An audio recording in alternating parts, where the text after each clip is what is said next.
Hey, it's Ben Wise with ZOAR Fitness, and today we're going to be talking about our recovery sessions, the model of our recovery sessions that I use for our athletes. So this is what I use for all the athletes that I program for on a weekly basis. So usually they'll have at least one or two recovery sessions. Depending on the athlete, if they have more sessions built into their week, they're also going to get more recovery sessions built in.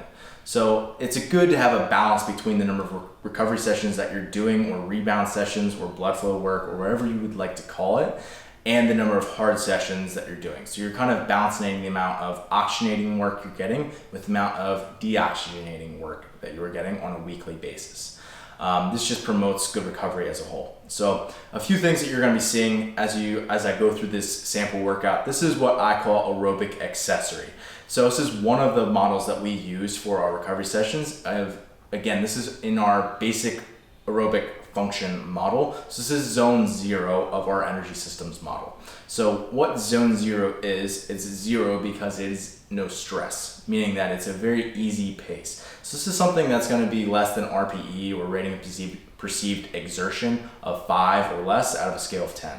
So it's very easy. You call this a conversational pace, something that you could hold for a very long time. We use kind of a 3 to 4 hour theoretical time trial pace. So you're going to see I'm going to start out with a 250 meter row. As I do that row, I'm going to hold a very easy light stroke rate, as well as just my pace per 500 meters. So this is something that I could hold for, again, a theoretical 3 to 4 hours of a time trial.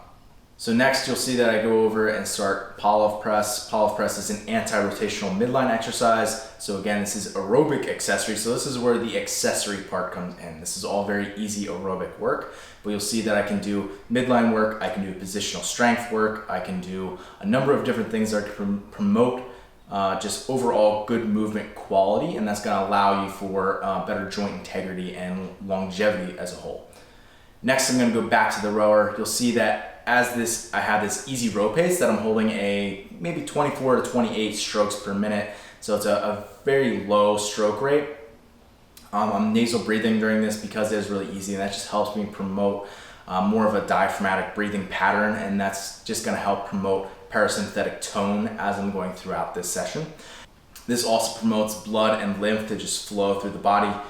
Then I'm going to go and start a 30-second goblet squat hold. As I mentioned before, this is positional strength work, and this could be any number of things. And one of the things that we're focusing on here is that this is low eccentric modalities. So I'll go back to the rower. You'll see that whether I'm doing a rower or an isometric hold, all of these are very low eccentric. Eccentric meaning loading while you're lengthening a muscle. So think about like the lowering phase in a squat. That's the eccentric.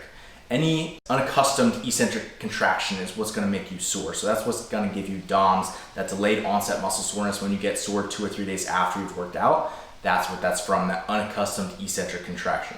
So we're minimizing eccentric contractions because that's going to help promote recovery.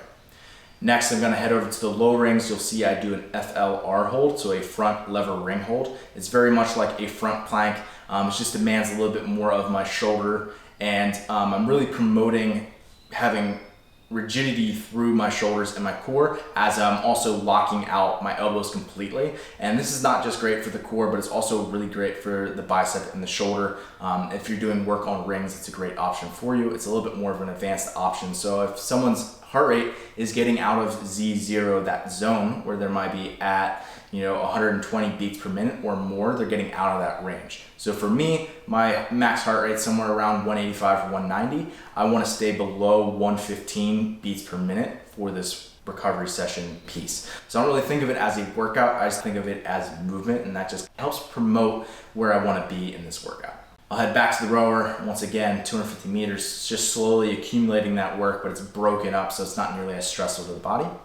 And then lastly, I'm gonna hit a dead hang from the pull-up bar. So I'm just only really thinking about working my grip, allowing my shoulder to get pulled up, traction down through my spine. Again, this is just helping promote blood flow, lymph flow, overall just getting a little bit of extra work in, but also just promoting that recovery process to start.